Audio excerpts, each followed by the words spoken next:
We're bored. We're all bored now. But has it ever occurred to you, Wally, that the process that creates this boredom that we see in the world now may very well be a self-perpetuating, unconscious form of brainwashing created by a world totalitarian government based on money, and that all of this is much more dangerous than one thinks, and it's not just a question of individual survival, Wally, but that somebody who's bored is asleep, and somebody who's asleep will not say no? See, I keep meeting these people. I mean, just a few days ago, I met this man whom I greatly admire. He's a Swedish physicist, Gustav Bjornstrand, and he told me that he no longer watches television, he doesn't read newspapers, and he doesn't read magazines. He's completely cut them out of his life because he really does feel that we're living in some kind of Orwellian nightmare now, and that everything that you hear now contributes to turning you into a robot.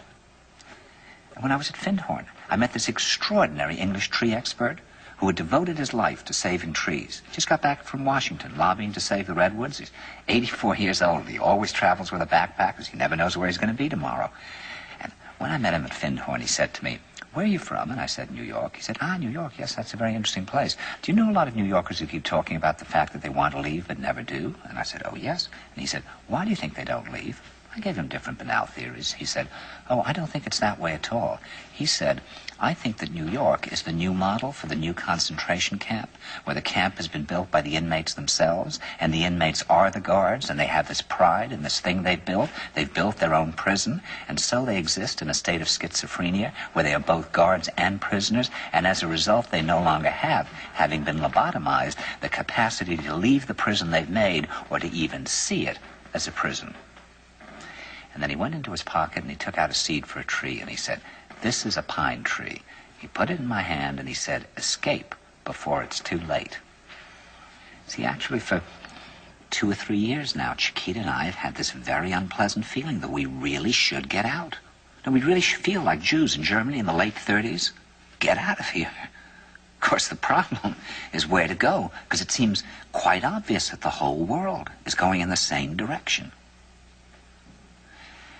See, I think it's quite possible that the 1960s represented the last burst of the human being before he was extinguished, and that this is the beginning of the rest of the future now, that from now on there'll simply be all these robots walking around, feeling nothing, thinking nothing, and there'll be nobody left almost to remind them that there once was a species called a human being, with feelings and thoughts, and that history and memory are right now being erased, and soon nobody will really remember that life existed on the planet.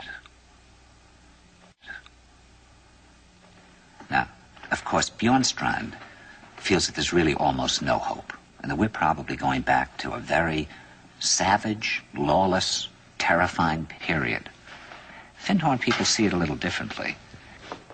They're feeling that there'll be these pockets of light springing up in different parts of the world, and that these will be, in a way, invisible planets on this planet. And that as we, or the world, grow colder, we can take invisible space journeys to these different planets, refuel for what it is we need to do on the planet itself, and come back. And it's their feeling that there have to be centers now where people can come and reconstruct a new future for the world. And when I was talking to Gustav Bjornstrand, he was saying that actually these centers are growing up everywhere now. And that what they're trying to do, which is what Findhorn was trying to do, and in a way, what I was trying to do. I mean, these things can't be given names, but in a way, these are all attempts at creating a new kind of school or a new kind of monastery. And Bjornstrand talks about the concept of reserves, islands of safety, where history can be remembered and the human being can continue to function in order to maintain the species through a dark age. In other words, we're talking about an underground.